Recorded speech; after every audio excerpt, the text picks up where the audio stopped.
చేసిన దానికి నేను ఆలూరుకు వచ్చి ఇక్కడ 4 సంవత్సరాల కింద నుంచి మా ఇక్కడ ఉండే సోదరులు చాలామంది ఓటర్ లిస్ట్ని తయారు చేసిన ప్రతి ఇంటికి పోయి మా కురో సామాజిక వర్గము ప్రతి గ్రామంలో ప్రతి వీధిలో ప్రతి ఇంటిలో ఎంతమంది ఓటర్స్ ఉన్నారనేది తీసుకుంటే దాదాపు 62,000 మంది ఓటర్స్ ఉన్నారు. జనాభా కాదు, జనాభా 80,000 ఉండొచ్చు, ఇంకా పై మించి ఉండొచ్చు. ఓటర్లు మాత్రమే 62,000 ఉన్నారు. అదే మాదిరి యాదవ్ సోదరుల ఓటర్లు కూడా 27,000 నుంచి 30,000 ఉన్నాయి. ఈ రెండు కలిస్తే సుమారుగా 95,000 ఓట్లు అవుతున్నాయి. 95,000 ఓట్లుండే సామాజిక వర్గానికి ఏ పార్టీ గుర్తించలేదు. మనం బోడి రామచంద్రయ్య అన్న గారు కౌలుట్లయ్య గారు స్టేట్ సమన్వయ కార్యకర్త ఆయన ద్వారా నాకు పిలుచుకుని పోయి అన్నగారితో పరిచయం చేపించి టికెట్ కేటాయించినారు. మేము పోయినప్పుడంతా మీరేం నిరుత్సాహపడొద్దండి, టికెట్ ఇస్తున్నానని చెప్పినారు. మేము దానికి బాధపడలేదు. ఈరోజు చాలా శుభదినము, ఉగాది పర్వదినాన మనకు టికెట్ కేటాయించినారు. మన ఆలూరు ఈ వెలుగుల్లోనే విరజిల్లుతుంది అని చెప్పి నేను కోరుకుంటున్నాను. ప్రతి ఒక్క కుటుంబాన్ని నుంచి నేను కోరుకునేది మంచి వ్యక్తిని చూసి ఓటేయండి. రౌడీలు, దుర్మార్గులు, దుష్టులు, అన్యాయం చేసేవాళ్ళొద్దు. మా యొక్క అంబిషన్ ఆలూరు తాలూకాలో ప్రతి 15 రోజులకు ఒకసారి తాగడానికి నీళ్ళు వస్తున్నాయి. ఇప్పటి నుంచి ప్రతి రోజు నీళ్ళు వచ్చేటట్ల ఆలూరు చెరువుకు సమ్మర్సిబుల్ ట్యాంక్ చేపిస్తాను, కురువల్లికి ట్యాంక్ చేపిస్తాను. ఇక్కడ వేదావతి ప్రాజెక్టు ముఖ్యంగా తీసుకుంటాము. తర్వాత ఈ నగరడోన ట్యాంక్ చేపిస్తాము. ప్రతిరోజు గ్రామానికి ప్రతి ఇంటికి నీళ్లు వచ్చే వసతి ఫస్ట్ తీసుకుంటాము. తర్వాత మనకు వెటర్నరీ కాలేజెస్ లేవు. తర్వాత ఇక్కడ 50 పడకల ఆసుపత్రికి ప్రతిపాదనలు పంపిస్తున్నారు. కానీ ప్రతిపాదనల మీద ఏ ఒక్కరు కూడా దాని మీద ఇంట్రెస్ట్ తీసుకోలేదు.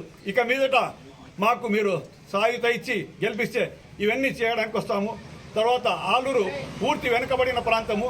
ఈ ప్రాంతాన్ని దాదాపు నేను 50 సంవత్సరాల నుంచి చూస్తున్నాను. జ్యూస్ ఫ్యాక్టరీ ఇస్తాము, టమాటా పండించే రైతులు ఎక్కువ. మేము ఖచ్చితంగా ఫ్యాక్టరీ తెస్తామని చెప్తారు, వెళ్ళిపోతారు. ఇక పెద్ద నాయకులు వచ్చి ఇదే మాట ఇస్తారు, ఫ్యాక్టరీలు చేపిస్తాము, జ్యూస్ ఫ్యాక్టరీలు చేపిస్తాము, పెద్ద ఇండస్ట్రీ వ్యవస్థలకు మాట్లాడుతామంటారు. ఎలక్షన్ ఏరు దాటే వరకు గంగమ్మ, దాటిన తర్వాత పింగమ్మ అనే నాయకులు ఉన్నారు. కనుక దయచేసి మనం అందరూ ఉపవాసం ఉండి కట్నీటంగా సత్యాగ్రహాలు చేసి మన యొక్క హక్కులను సాధించుకునేదానికి మనం ప్రయత్నం చేస్తాము. ప్రతిరోజు నీళ్లు వస్తాయి, రోడ్లు బాగుపడేదానికి ఛాయశక్తులు ప్రయత్నం చేసి తెస్తాము. ఎందుకంటే గవర్నమెంట్ అధోపతి పరిస్థితిలో ఉంది. ఈరోజు ఫండ్స్ లేవు, జీతాలు ఇవ్వడానికి లేవు, డబ్బులు పెన్షన్ ఇవ్వడానికి డబ్బులు లేవు, ఏ దానికి కూడా డబ్బులు లేవు. మనం రోడ్లని చెప్పి ఈరోజు నేను మాట ఇస్తున్నానంటే రేపు నేను మాట మీద కట్టుబడి ఉండాలి. మనకు ఫండ్స్ ఎంత అవైలబిలిటీ ఉంటాయో దాన్ని ఇచ్చేస్తాము. కానీ వేదావతి ప్రాజెక్టు ఇది సెంట్రల్ గవర్నమెంట్ నుంచి కూడా మేము పోటీపడి చేస్తాము. ఈరోజు ఉండే యొక్క అవకాశము ఈ రెండు పార్టీలు కూడా బోడి రామచంద్ర యాదవ్ గారికి వచ్చి, సార్ మీ యొక్క సహకారం మాకు ఇవ్వండి, మీకు మా పార్టీలో చేయుత ఇస్తామని చెప్పే స్తోమత ఈ పార్టీకి వస్తుంది. ఎందుకంటే సుమారుగా ఆ 10 సీట్లు వస్తే కింగ్ మేకర్స్ అవుతారు. కర్ణాటకలో కుమారస్వామి గారు అయినట్లు ఇక్కడ అదే మాదిరి బోడి రామచంద్ర యాదవ్ గారు అదే పద్ధతిలో నడుస్తున్నారు. ఆయనకు కీలకమైన శాఖ కూడా ఇచ్చే అవకాశాలు ఉన్నాయి. కనుక మేము ప్రజలకు, మా ఆలూరు తాలూకాలో ఉండే సోదరిమైన అక్కలకు, బావలకు, చెల్లెలకు, తమ్ముళ్ళకు, అన్నలకు అందరికీ విన్నవించుకునేది, ప్రతి ఒక్కరూ ఇంట్లో కూర్చోలేకున్నట్ల ఓట్లు వేసి చెరుకు రైతు యొక్క గుర్తుకి ఓటు వేసి అఖండ మెజార్టీతో గెలిపిస్తే చాలు మాకు.